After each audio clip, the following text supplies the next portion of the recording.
लाडकी बहीण योजनेच्या एप्रिल महिन्याच्या हप्त्याची वाट आता लाडकी बहिणी पाहत आहेत। एप्रिल महिन्याचा हप्ता कोणत्या तारखेपर्यंत येऊ शकतो ते आपण आजच्या या व्हिडिओमधून जाणून घेणार आहोत।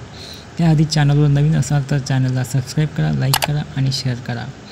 तर महाराष्ट्र सरकारच्या मुख्यमंत्री माझी लाडकी बहीण योजनेबाबत सध्या अनेक चर्चा या होत आहेत। लाडकी बहीण योजनेस महिलांना दर महिन्याला 1500 रुपये दिले जातात आणि नुकतेच काही दिवसांपूर्वी फेब्रुवारी आणि मार्चचा हप्ता हा देण्यात आला।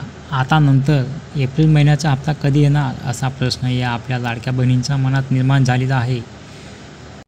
लाडकी बहीण योजनेत आतापर्यंत 9 लाख महिलांना अपात्र करण्यात आलेले आहे। त्यातील 5 लाख महिला जानेवारीत तर 4 लाख महिला फेब्रुवारीत अपात्र झाल्या आहेत। परंतु मार्च महिन्यात किती महिला अपात्र झाल्यात याचा आकडा अजून समोर आलेला नाही, परंतु अंदाजे 50 लाख महिला या अपात्र होऊ शकतात, ज्यामुळे त्या महिलांना एप्रिल महिन्याचा हप्ता हा मिळणार नाही। आणि तुम्हाला माहिती असेल, अजित पवारांनी सांगितलं होतं की ज्या महिलांची नावे या योजनेतून बाद झाली, अपात्र झाली, त्यांच्याकडून पैसे हे परत वसूल केले जाणार नाहीत।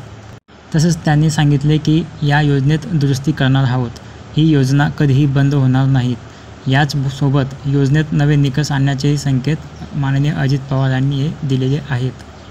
तर ज्याप्रमाणे फेब्रुवारीचा हप्ता हा 8 मार्च महिला दिनी देण्यात आला होता, त्याचप्रमाणे आता लाडकी बहीण योजनेचा हप्ता देखील कदाचित रामनवमीच्या मुहूर्तावर महिलांच्या खात्यात जमा होऊ शकतो। आणि यंदा रामनवमी ही 6 एप्रिल 2025ला आहे, त्यामुळे 6 ते 10 तारखेदरम्यान कदाचित 1500 रुपये लाडक्या बहिणींच्या खात्यात जमा होऊ शकतात। तर अशाच महत्त्वपूर्ण माहिती जाणून घेण्यासाठी आपल्या माहिती दूत या चॅनलला सबस्क्राईब करा, लाईक करा आणि शेअर करा। धन्यवाद।